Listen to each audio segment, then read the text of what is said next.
cold and gray day. I go work on the bikes.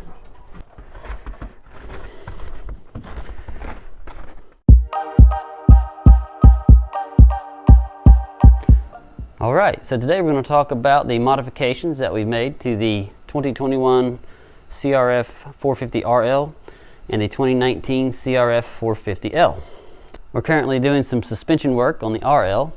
We've got the forks out and the rear shock is out, and we've sent those away to Pro Cycles in New York, and they will be doing some modifications to bring the bike down just a bit.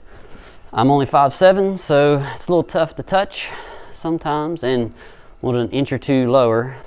And the only way to do that without really affecting the geometry of the bike is to lower the suspension internally.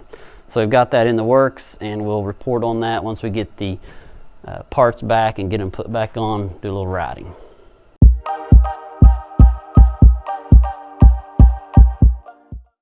So if you're going to buy one of these bikes, probably the most important modification that I would recommend to make is to change out the stock ECU.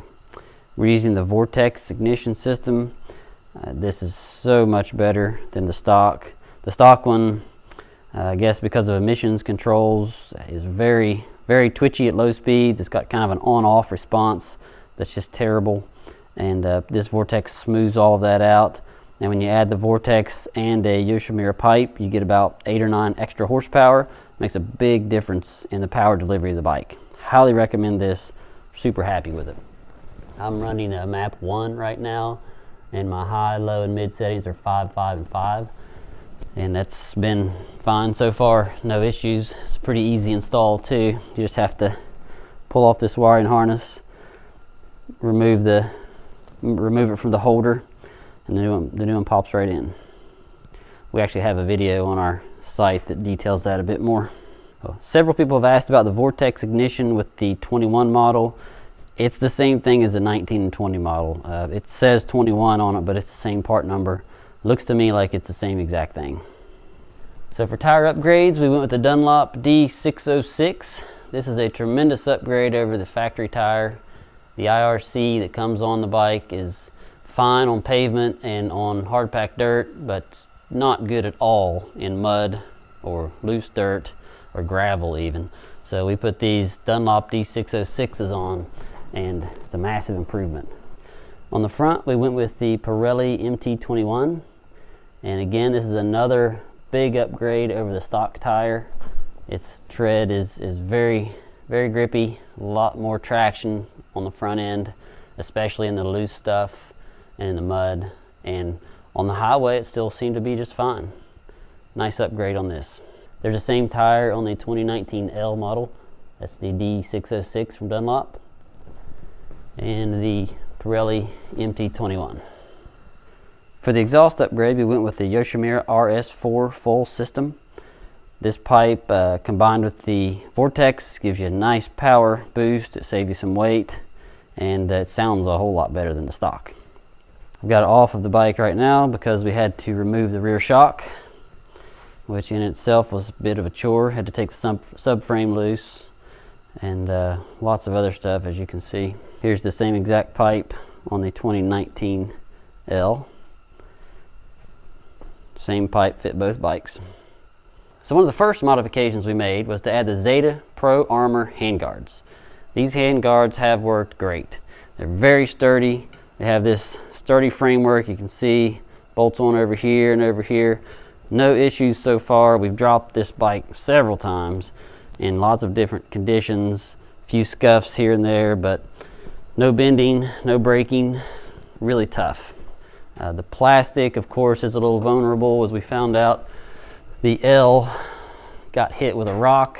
I think he was behind me, and I roosted a piece of gravel, and it caught the guard, busted it. So this plastic will need replaced. I'm not sure what that's going to cost yet, but hopefully it's not too much. Another early modification we made was to add the seat concept seat. The stock seat is kind of like sitting on a 2x4. This seat is much more comfortable. Really nice seat. It's a little bit pricey, but you really get what you pay for. Makes the longer rides so much more comfortable. And this is actually the low version, so it's cut a little lower, so you get about, I think, a half an inch or an inch closer to the ground with your feet, which for me was nice. And another thing is it fit really well. It just fit right onto the bike with no issues whatsoever. So highly recommend this seat. We love it. This is the seat, same exact seat on the 2019. We're using a cell phone for our navigation, using the Kyocera Duraforce phone. To mount that phone to the bike, we're using the RAM mount. It just sticks in here and just holds it in really well. We're using the larger version right now. We had a smaller one with shorter stems, and the phone kind of would pop out occasionally. Once we switched to the larger unit, no issues. So it's worked really well. Really easy to adjust. You just loosen this and it'll go any way you want. At first we had it a little too far back, so the charging cable for the phone would come down and hit this pad. But once we got it adjusted to bring it a bit forward and got that out of the way, it's been working really well. That's very easy to remove and to adjust. Just loosen this. Not as easy with one hand. But just loosen this up, pops right off. Really nice little piece of equipment from RAM. For the grip heater controls and our USB charger, we're using this Tusk accessory dash panel. This is a nice little panel you can buy from Tusk. Bolts on to your handlebars. Right here, the 4 bolts. Has a slot for 3 smaller controllers, and a larger one here has a cutout for your key, so you can still get to it.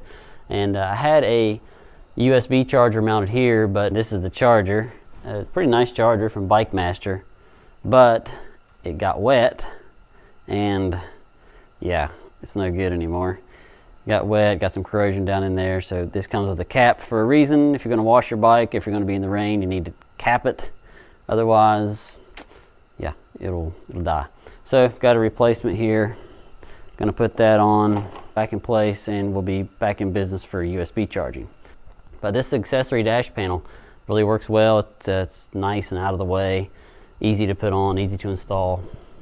You can see the lower installation bolts right there. So with the BikeMaster USB charger in place and the RAM mount, we have a full solution for navigation and for keeping it charged up. Another modification we did was to the rear fender. We used the 12 O'Clock Labs Fender Eliminator kit and really cleaned up the rear fender a lot. Made it look a lot cleaner. We originally took these blinkers off because the light that comes with the 12 O'Clock Labs kit has a blinker in it, so it'll flash either side of the light when you want to turn. But out on the road, on the highway, that's not very visible, so we put these stock blinkers back on just for higher visibility out on the highway. But really like the 12 O'Clock Labs Fender Eliminator kit. No issues with that. Got rid of a lot of junk on the back end. Okay, we're using these frame guards from Acerbis or Acerbis. Not sure how to say that. If anybody knows the right way, let me know. These are called the X Grip, and they're actually for the 450X model, but you can modify them a little bit and make them work for the RL and the L. Takes a little trimming over here, a little trimming over here, and fits on pretty good. Here, around, check out the other side. Here's the other side. It's actually easier to get on. Just have to trim it down through here, and it slid right on. No problems. They end up looking pretty good. Here's the same frame guards on the L. We use the same exact ones on both bikes. Had extra tie wrap on this one. I think we got a little carried away with the trimming. Another thing we added was the double take adventure mirror. These are much better than the stock mirrors. The stock mirrors, they thread in right here, and they tend to, if you're in the woods, they get hit and they spin around and cause a lot of problems. These mirrors are much easier to adjust and to keep tight. Have a nice little adjustment screw here. You can turn and get it any way you want, and if you're not using, if you don't want to use them, if you're in the woods, you can take them off. They pop right off. Just loosen this and this pops right off, or it lays down and tighten it back up. If you're in the woods, you ride around some brush. Really like this mirror. Very, very nice mirror. Here's the same mirror on the L. You can see he's got his adjusted a little different than mine. A lot of adjustment options on these. One of the nice features. So those are the modifications we've made so far to the bikes. As we get them adventure ready, we also plan to switch out the gas tank. We're going to put the IMS 3-gallon tank on, get us a little extra mileage, and maybe a few other odds and ends, but not too much left to do. Getting close, and then we will start working on our luggage setup. Quick shot of the Mustang Hennessy HPE 750.